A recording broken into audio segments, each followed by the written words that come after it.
Brenda. Hey, Natasha, how are you? I'm good.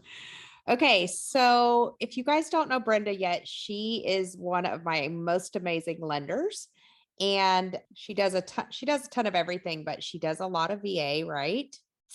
We do a lot of EA.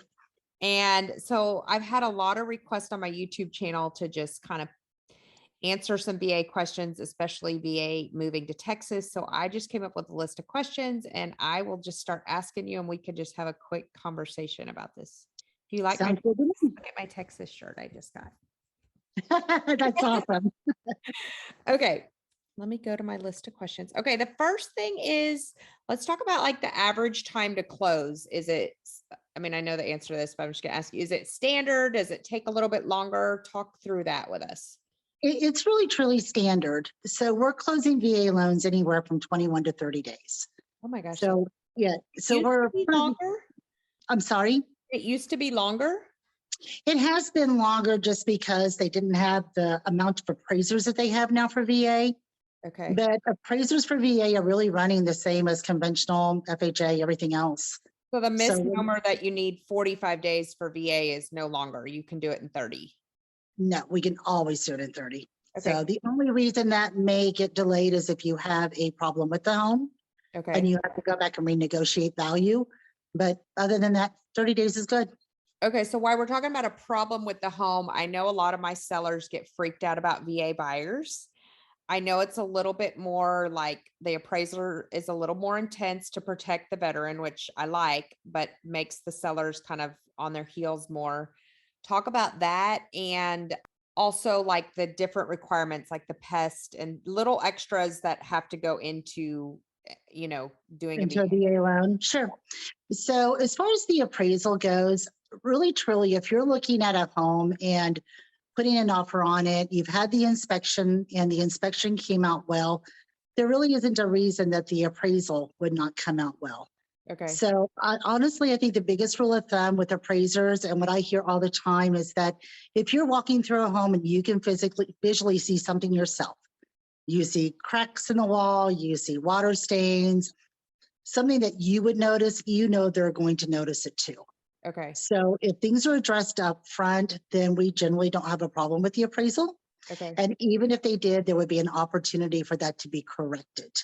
So Okay. the appraisal would be done as subject to repairs. Okay.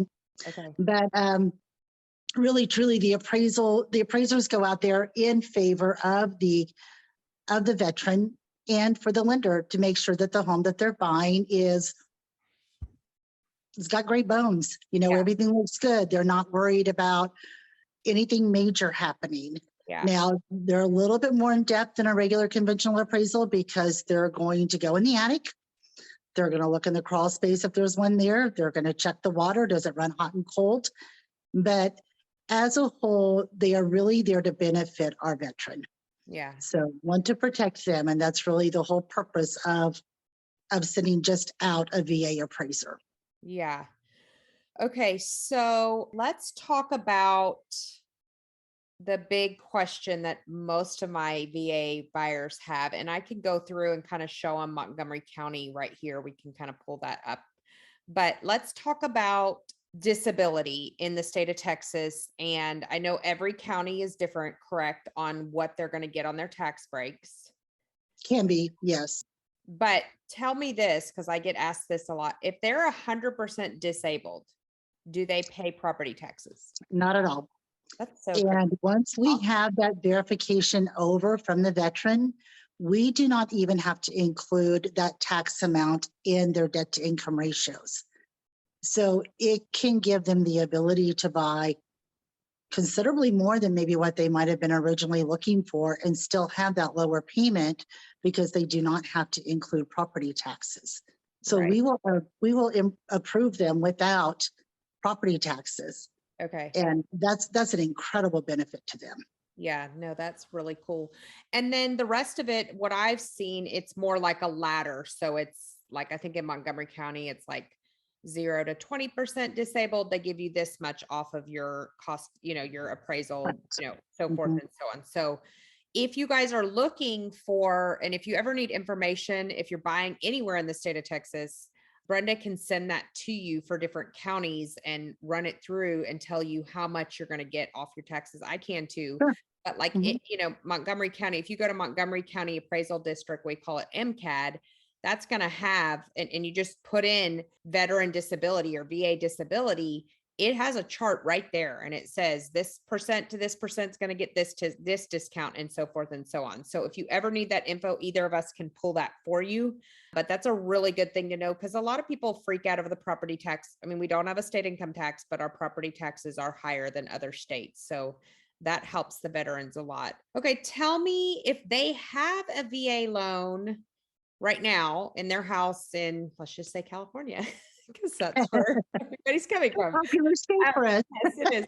And they want to use that again. How does that work? Once, if they're selling that home and they close on it, then all we need to do is just restore their eligibility. And how that long does that take? it is so fast. Okay. They can close in the morning and have it restored by the afternoon. Okay. So it's super fast. One other thing I wanted to bring up and that a lot of veterans don't know is that if they have a 10% or more disability, they no longer have an upfront funding fee, which is huge, especially for people who are using their VA loan for the second or third time, because that VA funding fee always increases. They call it subsequent usage. So each time they use it, that funding fee gets higher. But they passed this rule, I want to say 3 years ago, that if you show that you've got 10% or more disability, then we do not have to charge that fee any longer, which is another really big savings for the veterans. Okay, cool. Okay. And what about you guys specifically? Do you do anything for your veterans as far as getting a loan, as far as not charging this or charging that, or? Correct. We charge no lender fees to our veterans. Oh, that's So our lender fees are standard across the board. They run about $1,700. So for any of our veterans, they do not pay those fees at all. The only fees that they show on their fee sheets are third-party fees, like the appraisal, attorney, credit report, all title fees. And then, of course, they're going to have their prepays, which is their taxes and insurance for escrows. okay. But, And yeah, are all no lender veterans fees. required to escrow? Yes. Okay. Yeah. So that's All part of it. veterans, unless they don't pay taxes, and then we do not have to escrow into it for taxes. I gotcha. Yeah. Okay. Absolutely. So is there a time when, like, let's just say we have a client and they can do VA or conventional. Is there a time when one of those does not make sense to do? Yes and no. I mean, if you've got a client and to be competitive, the answer is yes. So most of our VA clients we have right now, we're looking at both options for them. So they are aware that this is what their loan looks like if they decide to go conventional at whatever percentage they want to put down. And this is what their loan looks like at no money down on a VA loan. Okay. But to be competitive in the market right now, we want them to have both options. Okay. If they are a veteran who does not have any service-induced disability and they're using their VA for the second or third time, but they're putting down a considerable amount of money, at that point, conventional may very well be their best bet because why pay that upfront funding fee if you don't have to? Right. So you're going to end up saving more money just going conventional by putting a big down payment. You put down 20% or more, you're not going to have mortgage insurance no matter what. Okay. Gotcha. Yeah. Okay. I can't think. Those were all my questions I have on my notes here. I thought that would be really helpful because we do have a lot of veterans trying to, move to the state of Texas. And I know that the taxes is probably the biggest thing. So if you guys ever have questions, my form is below and you can fill that out and it'll go to us and we can set you up on a search. We can get you in touch with Brenda or any of our lenders to help you figure out what loan would be best for you.